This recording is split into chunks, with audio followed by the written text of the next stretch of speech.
ನನ್ನ ಹೆಸರು ಶ್ವೇತಾ. ನಾನು 10ನೇ ತರಗತಿಯಲ್ಲಿ ಓದುತ್ತಿದ್ದು. ನನ್ನ ಟಾಪಿಕ್ ಬಂದು ಗುರುತ್ವ.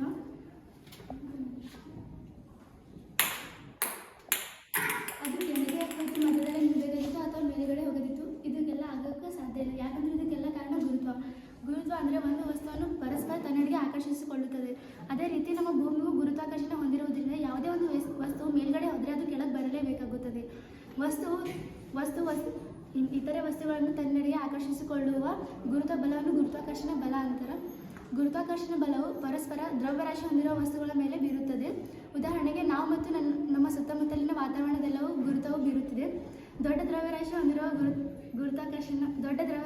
ವಸ್ತುವಿನ ನಡುವಿನ ಗುರುತ್ವಾಕರ್ಷಣ ಬಲವು ದೊಡ್ಡದಾಗಿರುತ್ತದೆ. ಉದಾಹರಣೆಗೆ ನಾವು ಮತ್ತು ಭೂಮಿಯ ನಡುವಿನ ಗುರುತ್ವಾಕರ್ಷಣ ಬಲವು ನಾವು ಅನುಭವಿಸಲು ಸಾಧ್ಯ, ಏಕೆಂದರೆ ನಾವು ಒಂದು ಸಾರಿ ಜಿಗಿದಾಗ ನಾವು ಕೆಳಗೆ ಬರಲೇಬೇಕಾಗುತ್ತದೆ, ಏಕೆಂದರೆ ಇದು ಗುರುತ್ವದ ನಿಯಮ. ಇದನ್ನು ಅನುಭವಿಸುತ್ತೇವೆ. ಚಿಕ್ಕ ದ್ರವ್ಯರಾಶಿ ಹೊಂದಿರುವ ವಸ್ತುವಿನ ನಡುವಿನ ಗುರುತ್ವಾಕರ್ಷಣ ಬಲವು ಕಡಿಮೆ ಇರುತ್ತದೆ.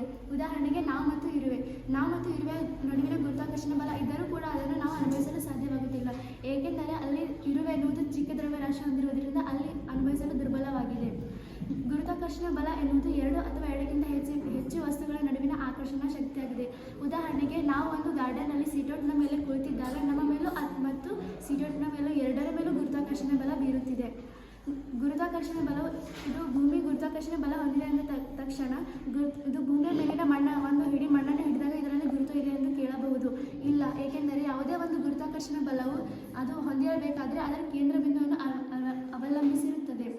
ಅದೇ ರೀತಿ ಭೂಮಿಯ ಸುತ್ತ ಚಂದ್ರನು ತಿರುಗಲು ಕಾರಣ ಭೂಮಿ ಮತ್ತು ಚಂದ್ರ ಇಬ್ಬರು ಕೂಡ ಗುರುತ್ವಾಕರ್ಷಣ ಬಲ ಹೊಂದಿದ್ದರೂ ಕೂಡ ಭೂಮಿಯು ಚಂದ್ರನಿಗಿಂತ ಜಾಸ್ತಿ ಗುರುತ್ವಾಕರ್ಷಣ ಹೊಂದಿರುವುದರಿಂದ ಭೂಮಿಯ ಸುತ್ತ ಚಂದ್ರನು ಸುತ್ತುತ್ತಾ ಇರುತ್ತಾನೆ. ಹಾಗೂ ಭೂಮಿಯ ಮೇಲೆ ಅತ್ಯಂತ ಹೆಚ್ಚು ದ್ರವ್ಯರಾಶಿ ಹೊಂದಿರುವ ಸಮುದ್ರವಿರುವುದರಿಂದ ಚಂದ್ರನ ಗುರುತ್ವಾಕರ್ಷಣ ಬಲವು ಸಮುದ್ರದ ಮೇಲೆ ಬೀರುತ್ತದೆ. ಇದರಿಂದ ಚಂದ್ರನು ಚಲಿಸಿದಂತೆ ನಮ್ಮ ಸಮುದ್ರಗಳು ಕೂಡ ಸ್ವಲ್ಪ ಚಲಿಸುತ್ತವೆ. ನಮ್ಮ ರಾಶಿಯು ಯಾವುದೇ ಗ್ರಹದ ಮೇಲೆ ಹೋದರೂ ಕೂಡ ಸ್ಥಿರವಾಗಿ ಇರುತ್ತದೆ, ಆದರೆ ನಮ್ಮ ತೂಕದಲ್ಲಿ ಏರುಪೇರು ಆಗುತ್ತದೆ. ಕಾರಣ ನಾವು ಯಾವ ಗ್ರಹದ ಮೇಲೆ ನಿಂತಿರುತ್ತೇವೆ ಆ ಗ್ರಹದ ಗುರುತ್ವ ಕಾರಣವಾಗಿರುತ್ತದೆ.